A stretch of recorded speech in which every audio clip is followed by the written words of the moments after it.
Assalamualaikum warahmatullahi wabarakatuh. Buya, ini anak-anak muda zaman sekarang itu kan banyak yang menggunakan media sosial. Gimana? Anak-anak muda zaman sekarang itu kan banyak yang menggunakan media sosial. Nah, termasuk saya juga menggunakan media sosial. Saya sering men-share, misalkan contohnya saya mengikuti pengajian A, B, C, atau saya sedang berada di masjid A, B, C gitu.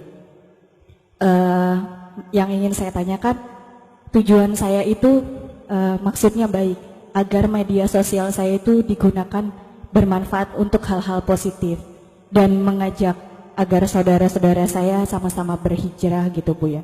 Tapi bagaimana caranya kita menyikapi orang yang beranggapan bahwa hal-hal yang kita share di media sosial itu adalah ria gitu Bu ya. Bagaimana cara menyikapinya gitu. Baik, wassalamualaikum warahmatullahi wabarakatuh. Kemudian setelah itu, masalah dikatakan orang riak dan sebagainya, ini adalah masalah hati. Orang tidak boleh takut dikatakan riak. Paling enak tuh kalau kita dikatakan riak itu. Seharusnya orang itu, termasuk tadi urusan share tadi. Kalau Anda sholat dikatakan oleh orang riak itu ujian. Kalau Anda sudah bisa bertahan dikatakan riak, Anda sudah ikhlas. Ikhlas kan urusan kepada Allah, bukan urusan manusia. Kadang-kadang dibilang riak saja sudah panas. Kurang ajar saya dibilang riak. Itu sudah riak begitu, dibilang riak gitu saja sudah pusing. Nah ini termasuk yang urusan share-share tadi. Orang ngomong riak itu gak penting. Ngomong riak itu yang ngurus bukan ente, Allah. Yang mengatakan orang itu ikhlas, tidak ikhlas itu Allah. Manusia gak tahu. Kelihatannya si ikhlas belum tentu ikhlas. Dan kelihatannya adalah riak belum tentu riak. Sebab yang tahu hanya Allah. Nah ini tadi. Jadi Anda tidak usah peduli masalah ini apa kata orang nih. Kalau sudah mikir katanya orang itu, nanti saya dibilang riak. Oh, hanya pengen takut dibilang riak ente. Jadi takut dibilang riak itu hakikat riak. Kok takut dibilang riak?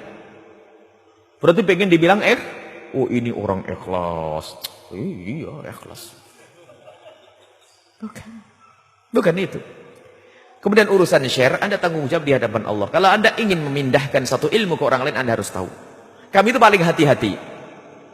Kalau ada sebuah ilmu kok membawa nama yang membawa bid'ah, saya tidak akan tulis itu. Maka jangan mentang-mentang itu kalimat baik lalu Anda share lagi ke tempat lain. Siapa dulu ini pembawanya, dari mana sumbernya, dan siapa yang menerbitkannya. Takut kita mengantarkan orang ke sana.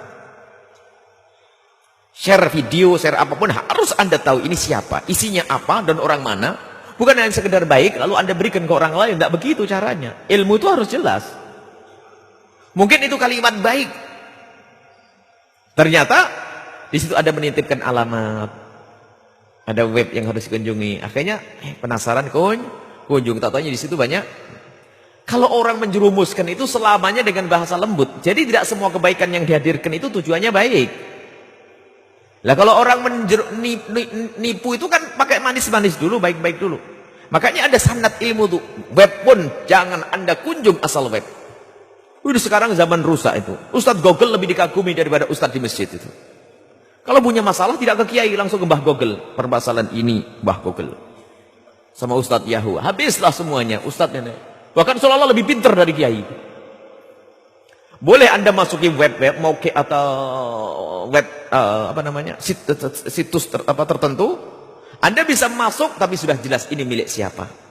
Dan Anda kalau mendapatkan kiriman, kalau itu baik untuk Anda simpan. Tapi Anda tidak boleh menyebarkan kecuali tahu betul ini milik siapa dan tujuannya seperti apa. Dan Anda amanah di hadapan Allah Subhanahu wa taala. Dan perlu Anda baca dulu, ada seorang yang sudah share. Tidak pernah dengar, tidak pernah baca,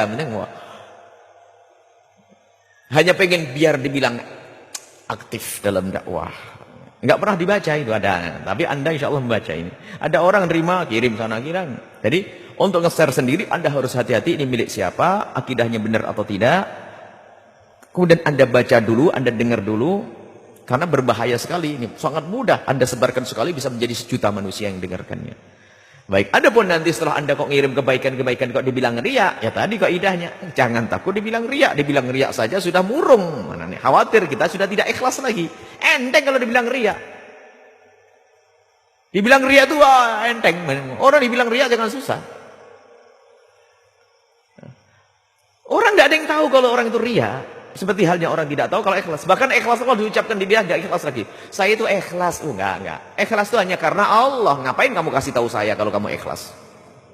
Sehingga kalau orang sudah ngomong ikhlas, nggak ikhlas lagi. Gugur keikhlasannya sudah. Saya itu ikhlas lillahi ta'ala. Cuman kok. Nah ada cumanya. Atau sebaliknya dibilang ria. Alhamdulillah. Saya dibilang ria ini ditutup berarti.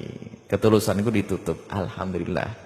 Jadi amalku ditutup. Kalau orang dibilang riak, bersyukurlah. Tanda kalau anda ikhlas, di saat dibilang riak, anda tenteram. Tapi kalau anda guna, aja bilang riak. Oh sudah langsung anda tidak ikhlas. Paling tidak ikhlasnya manusia. Siapapun. Kalau dibilang riak, saya sudah gundah. Ya sudah, tak kirimi lagi. Sudah, saya niatnya baik. Assalamualaikum. Wah, sudah marah ini sudah. Ini tidak ikhlas ini. Kalau anda dibilang riak, alhamdulillah, terima kasih, syukron. Kamu mengingatkan saya, semoga saya bisa lebih baik lagi. Besok tapi jangan khawatir, tetap besok saya kirimi. Kamu kirim-kirim si riak. Oh iya, namaku ganti si riak, bukan si riak, namaku si Aisyah, gitu aja. Nyantai aja sudah. Nggak usah. Nah ini, kalau sudah hati kita gundah, berarti anda tidak ikhlas. Siapapun, bukan berniaga. Kalau anda dibilang riak kok bingung, anda sendiri memang punya riak. Karena ikhlas itu sudah agak peduli. Ente ngomong apa? Ikhlas hanya karena Allah. Dibilang riak, ente ngomong riak. Anda tidak perlu omongan ente. Kalau Allah ngomong ente riak, anda baru nangis. Yang ngomong ente, oh tenang aja. Asalkan Allah tidak ngomong saya riak. Baik itu saja. Wallahu a'lam bishawab.